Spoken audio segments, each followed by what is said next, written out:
into things that don't matter at all, that are completely irrelevant to this case, and to generally just to all of us as humans. We should be together on this, not apart. I was taught when I was a kid that you don't kick a man when he's down. I mean, I learned that playing sports. I was taught that was a kind of an American thing. You know, that is one of our ideals. We don't kick people when they're down. What you saw and what we all saw is one officer standing on a man who was dying, standing on top of him. And then the other officer literally kicking him while he was on the ground dying. Literally kicking him while he's down.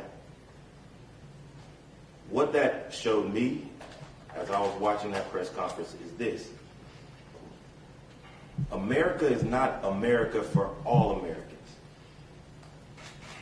And as we come to the July 4th holiday in a couple of weeks, there will be a lot of people celebrating.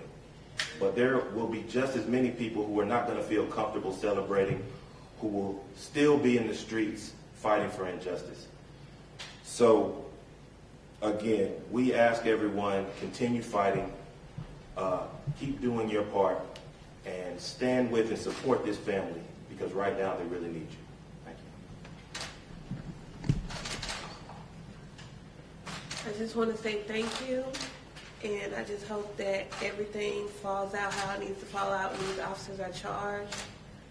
I'm really hurt. Father's Day is coming up, and all I can do is just think about what if my husband was still here. The biggest question is how we feel about the charges. And there's a lot of charges. This isn't like a celebration or a victory lap of watching these officers get charged.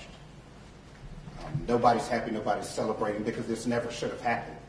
We shouldn't have to celebrate as African Americans when we get a piece of justice, like today.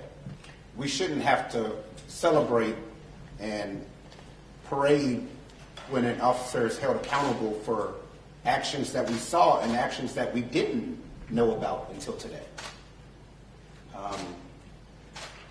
Some people thought that we would be happy and be celebrating and have a fist in the air, but it's more of disappointment that this is the state of policing and this is where we're at. But I saw a lot of hope today. As the district attorney said, this is the first time another officer has decided to be a government witness and testify against another officer. That's what policing is. That's the kind of officers that make these streets safe, that stop instances like this from happening. When you're willing to step up and say that was wrong, even if that's going to risk my career, even if people won't like me and other officers will be angry, that's the reason that I always say not every single officer is out there trying to kill somebody. But we're also not going to play that rhetoric game that y'all saw today of all officers are great. No, we've seen what has happened. It's the same assumption that we don't want officers making about black people. That all people are from the ghetto, that all people are hood, that all of us are up to no good, that you need to search every young black male that you see, which leads to situations like this. It's both assumptions. So are we watching all these policies that directly affect families like this? All these arguments, Democrats versus Republicans, all of this ridiculousness, and they're not starting from step one.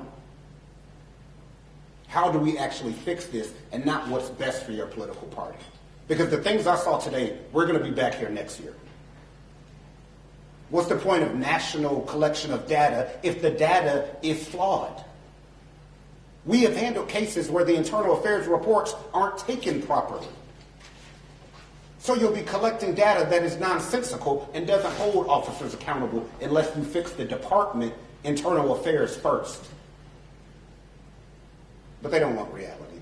They want policies and elections. And that's fine, but we'll end up here again. So was this justice today? Not yet.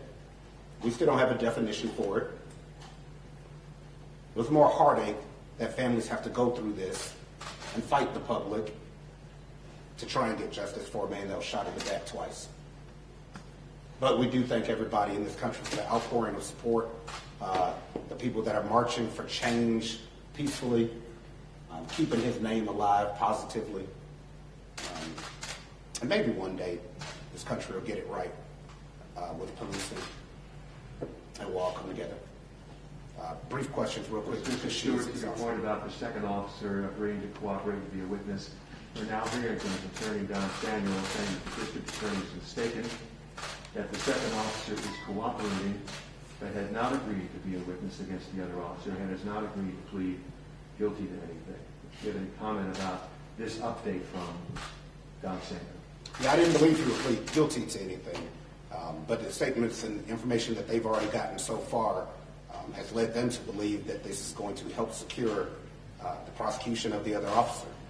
For him to even come in and meet with the district attorney, as you know, that's rare and doesn't happen often.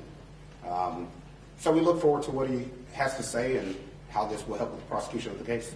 And Ms. Miller, I know that if you could step over just a side, your point is you're trying to find out the full facts, the full truth, everything that happened, and everybody who should be accountable here. Is that how you're looking at this now as you take in what the district attorney said this afternoon and try to get your head around what his presentation is going to be to the grand jury once he is able to present it? Yes. In your own words, I mean, how did you react to the information that he was able to help you understand? I was appalled. I was very grateful that he's coming forth with the truth. Ms. Miller, I have a quick question, if you don't mind.